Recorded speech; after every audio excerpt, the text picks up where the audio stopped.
यानी मेरी दृष्टि भारतीयों की दृष्टि में सृष्टि का कल्याण छुपा है और वहां पर उसका वेलफेयर ये नहीं है। दुबई सरकार ने कहा हम चाहते हैं कि दुबई पूरी दुनिया में गल्फ के माध्यम से, पूरे गल्फ में दुबई के माध्यम से भारत से मांस आए, एनिमल वेलफेयर हो। मैंने कहा ये भारत का एनिमल वेलफेयर नहीं है, ये दुबई का एनिमल वेलफेयर हो सकता है। ऐसा पैसा भारतीयों को नहीं चाहिए कि हम छोटे छोटे बच्चों को, पशुओं के छोटे छोटे बच्चों को आपके लिए पैदा करें और काट करके आपको दे दें। ये मेरी संस्कृति का हिस्सा नहीं है। हम गरीब हैं। मैंने कहा कि हम आपके सामने साहब बहुत गरीब हैं। वहां का राजा बैठा हुआ था, आपकी बातें मैंने बहुत सुनी, आपने मेरा भाषण रोक दिया कि हम लोगों की, उनकी दृष्टि में हम भारतीय कुछ नहीं है। मैंने हमारी जो दृष्टि है वो समस्त सृष्टि को देखती है और सृष्टि ही प्रकृति है, प्रकृति ही संस्कृति है और संस्कृति हम भारतीयों का धर्म है। तुम्हारी दृष्टि वहां तक जा ही नहीं सकती।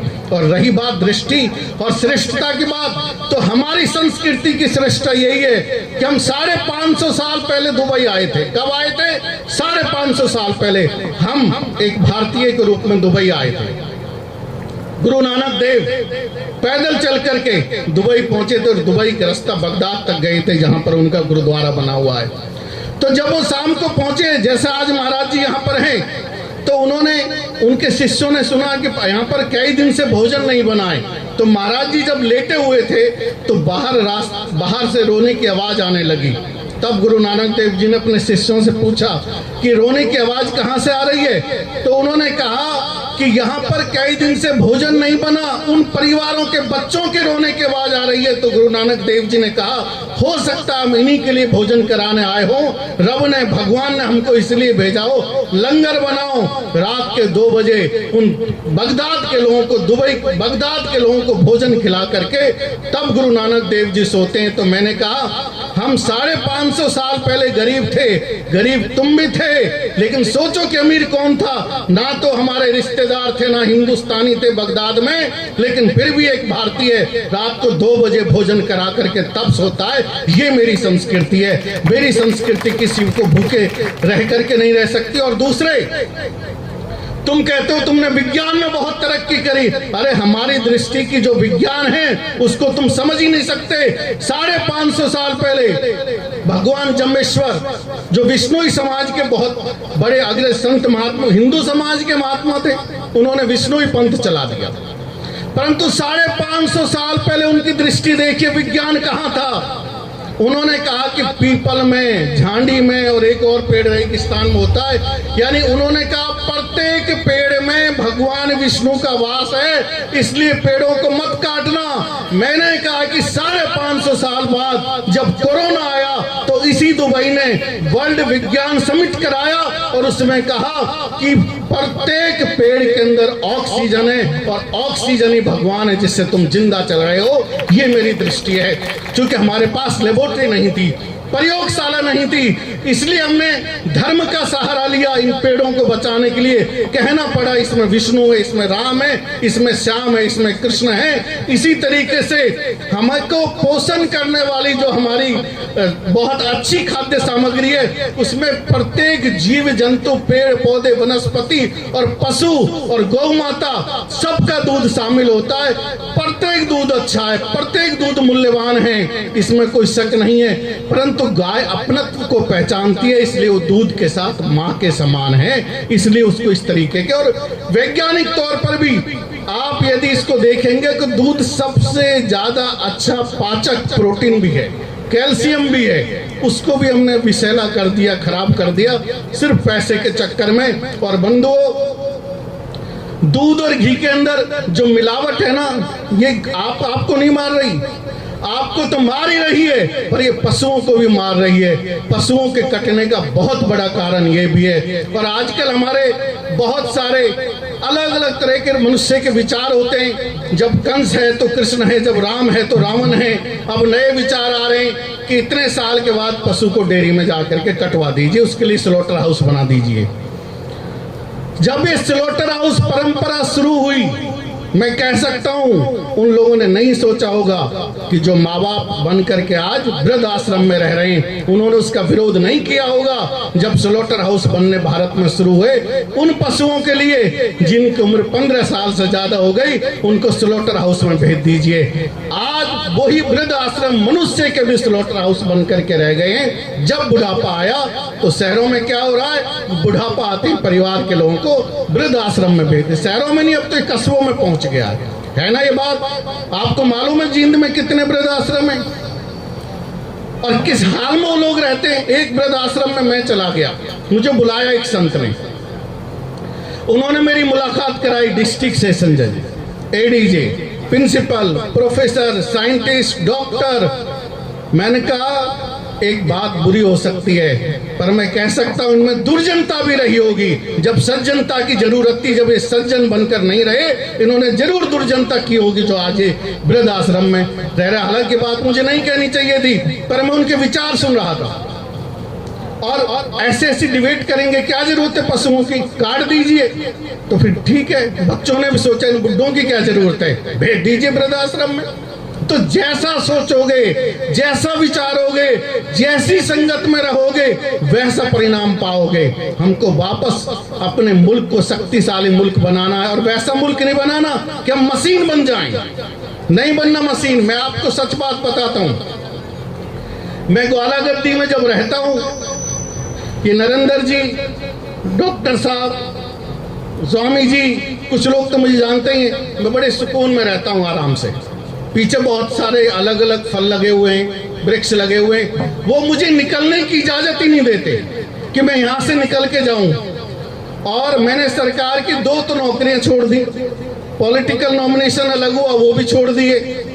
उसके बाद भी मैं कह सकता हूं, चूंकि मुझे पैसे की उस दौड़ में शामिल नहीं होना, यहाँ मैं मानसिक तौर पर बहुत अमीर हूं। जब जो चाहता हूं वो होता है, और मैं सोचता हूं इस पैसे का करना क्या है, इतना पैसा नहीं कमाना जो खर्च करना भी मुश्किल हो जाए। और जब आप बहुत पैसा कमाते हो ना, तो पैसा नहीं कमाते आप, पैसे की चौकीदारी कमाते हो। आपको पैसे का चौकीदार बनना है तो बने रहिए, पैसे को अपना चौकीदार बनाइए। जितनी आवश्यकता आपको है भगवान से कहिए, उतना पैसा मिले। बाकी जो जीवन है वो परमार्थ के लिए और समाज के लिए देना है, बस यही कमाना है, यही मेरा जीवन होना चाहिए। और आपके लिए बेहद जरूरी है, अगर वास्तव में गाय को बचाना है तो प्रचारक बन जाइए इस बात का कि हमको मिलावट की चीज नहीं खानी, किसान से मिलना है, गांव से मिलना है, देहात से मिलना है, और उनसे कहना है कि बगैर मिलावट का उत्पादन करिए, हम वापस आपके पास आएंगे। नहीं तो बीमारियां रोज हमारे पास आ रही हैं, रोज हमारे पास आ रही हैं। आपको देखना है, समझना है। और एक बात मेरी मान लीजिएगा, आज आप तो खैर ज्यादातर गांव के लोग बैठे हैं, लेकिन जो मंच पर भी बैठे हैं, मैं कह सकता हूं कि आप में से किसी भी इंसान ने अपने खाने की किसी भी चीज का एक दिन भी टेस्ट नहीं कराया होगा। अगर कराया होता तो ईमानदारी से हाथ खड़ा करिए, कभी नहीं कराया होगा। मैंने बोला विश्वास किया, किसी और ने बोला विश्वास किया, टीवी पर विज्ञापन देखा विश्वास किया। इन सब विश्वासों की वजह से आप रोजाना बीमारियों के टेस्ट करा रहे हो, आपके पैसे रोजाना बीमारियों में जा रहे हैं। आपने किसी को गोंद तोड़ते हुए देखा पेड़ में से? देखा क्या? नहीं देखा ना। कितने सालों से, तकरीबन जब आप बच्चे थे तब आपने ग्रुप में जाकर के कई गोंद तोड़ लिया होगा, पर प्रोफेशनल गोंद तोड़ने वाला कश्मीर से कन्याकुमारी तक किसी ने नहीं देखा। मैं सारे देश में पूछता हूँ, लेकिन आप जितना गोंद चाहो, टनों में, हजारों टनों में, लाखों टनों में आपको गोंद बाजार में उपलब्ध है, फिर कहते हो हमारे घुटने टूट रहे हैं। महिलाएं कहती हैं हम 40 साल में घुटने, हड्डियों में दर्द हो रहा, घुटने बदलवाने की स्थिति में आ रहे हैं। अरे घुटने तो 80 और 90 साल के भारतीय के पहले भी थे, वो जब क्यों नहीं टूटते थे, अभी क्यों टूटने लगे? चूंकि निरोगी काया के लिए, स्वस्थ रहने के लिए भोजन साफ सुथरा होना बहुत जरूरी है, और मन की पवित्रता के लिए, जीवन को हमेशा सही चलाने के लिए अच्छी संगत बहुत जरूरी है। मैं देखता हूँ कोई छोटा सा अफसर बन गया, उसकी संगत अच्छी नहीं हो, अहंकार में झूम जाता है, उसको लगता है पता नहीं मैं क्या हो गया, मेरे पास कोई आ रहा है। अरे आप सौभाग्यशाली हो कि एक आम आदमी आपके पास चल करके आता, भगवान ने आपको इस लायक बनाया है कि अब वो व्यक्ति आप पास चल करके कुछ मांग रहा है, उसको दे दीजिए। हमको वो वाला भारत चाहिए जहां पर दूसरे के लिए संवेदनाएं हमारे दिल में हमेशा जिंदा रहती हों। वो वाला भारत चाहिए, और वो वाला भारत बनेगा जब आप में त्याग की भावना आएगी। आज एक व्यक्ति जिनमें बहुत अच्छी बात कहते हैं कि मैं 1% दान करता हूं, बहुत अच्छी बात है, एक तो करते हैं, पर गुरु गोविंद सिंह जी ने कहा कि 10 वंग दान करिए, 10वां हिस्सा दान करिए, आप हमेशा मजबूत रहोगे। और कोई आदमी 100 करोड़ का मालिक हो चाइना के अंदर, मान लीजिए आप, और एक आदमी 1 करोड़ का मालिक हो, एक 100 करोड़ का मालिक है, एक 1 करोड़ का मालिक है। 100 करोड़ का मालिक अगर 10,000 दान नहीं कर सकता और 1 करोड़ का मालिक यदि 1 लाख दान करता है प्रतिवर्ष, तो दुनिया की नजरों में 1 करोड़ वाला मालिक ज्यादा धनवान होगा। धीरे धीरे लोग कहेंगे भाई इसका पता नहीं, ये कहता है मैं 100 करोड़ का मालिक हूं, पर मुझे सेठ तो यही नजर आता है जो 1 करोड़ का मालिक है।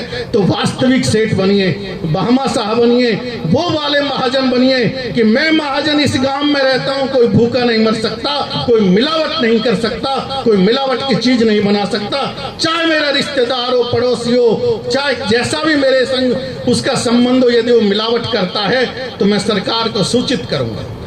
और जहां पर मुझे बगैर मिलावट का व्यक्ति मिलता उसका सम्मान करूंगा। और जहां पर दूध उत्पादन और पशुपालन करने वाले लोग होंगे वहां रिश्ते नाते और विवाह करूंगा। याद रखना, जिस गांव में, जिस घर में जितने ज्यादा पशुओं का परिवार होता है, उस घर की लड़कियां अगले जाने वाले घरों को बहुत अच्छे से चलाती हैं, संयुक्त परिवार में जीना पसंद करती हैं, उनके घरों में तलाक नहीं होते। और जो आजकल ये फैशन बन गया ना, मैंने पंचकुला में फ्लैट ले लिया, मैंने वहां फ्लैट ले लिया, मैंने वहां फ्लैट ले लिया। मेरे पिताजी का घर है, वो एक अलग घर है, 8 एकड़ में, वहां बहुत सारी गाय रहती थी। पर मैंने भी जो घर बनाया इस लिहाज से बनाया कि मेरे पास 50 या 100 मेहमान भी आ जाएं जो मुझसे मिलना है, मैंने ये नहीं कहना पड़े कि जा करके रेस्ट हाउस में रुक जाओ, आओ मेरे घर पे रहने का, रुकने का सब प्रबंध है। जैसा मैंने सोचा वैसे ही बंगले बनते चले गए, जैसा मैंने सोचा वैसे ही प्रबंध होते चले गए। तो याद रखिए, भगवान ने भी कहा है, ठाकुर जी ने भी कहा है, जैसी कल्पना मेरे लिए करोगे वैसा मुझसे पाओगे। तो सबके लिए परमार्थ की कल्पना करिए और तय करिए कि मेरी चीजें जो मैं बनाऊं, ऐसा भी नहीं बनना हमने कि हमने कोई दवाई बनाई, हमने कोई खाने की चीज बनाई, उसको हीरे के समान कर दिया। अरे वो खाएगा कैसे आदमी उसको? घी 2000 रुपए किलो, शहद 1000 रुपए किलो, या कोई चीज और ऑर्गेनिक या किसी सर्टिफिकेशन के नाम पर नहीं। मैं वैसी चीजों का निर्माण करूंगा जिसे आम आदमी खरीद सके, उसकी पहुंच में आ सके, उसे खा सके। चूंकि मैं परमार्थ करूंगा तभी मेरा जीवन साकार होगा, सेवार्थ होगा। इन सब बातों को ध्यान में रखते हुए काम करिए और दूध उत्पादक पशुपालकों का सबका सम्मान करिए। अगर आप उनका सम्मान करोगे तो धीरे धीरे पशुओं का सम्मान होना अपने आप शुरू हो जाएगा। गौशाला में गाय कभी भी खुश नहीं रहती, मजबूरी है उसकी, और गौशाला भी भारत की मजबूरी है। इसलिए इसको मजबूरी मत बनाइए, इसको साकार करिए स्वप्न को कि गाय पूरे देश में रहे। वापस वो दिन आए कि जब शाम का टाइम हो तो हजारों गाय घूमती हुई, क्या बजता था? घंटी बजती हुई, वो आवाज, वो धूली, वो मिट्टी, वो रेत, वो उड़ती हुई हमारे पास आए। ऐसे वापस में भारत में गांव बने। और जब सुबह का प्रभात हो, बच्चे दूध पीने के लिए खड़े हों, बच्चे स्कूल के लिए निकल रहे हों, जब हजारों गाय घूमने के लिए जा रही हो, ऐसा मेरा भारत हो, ऐसे मेरे भारत की कल्पना हो। मेरे भारत में मीट का, मांस का कारोबार ना हो।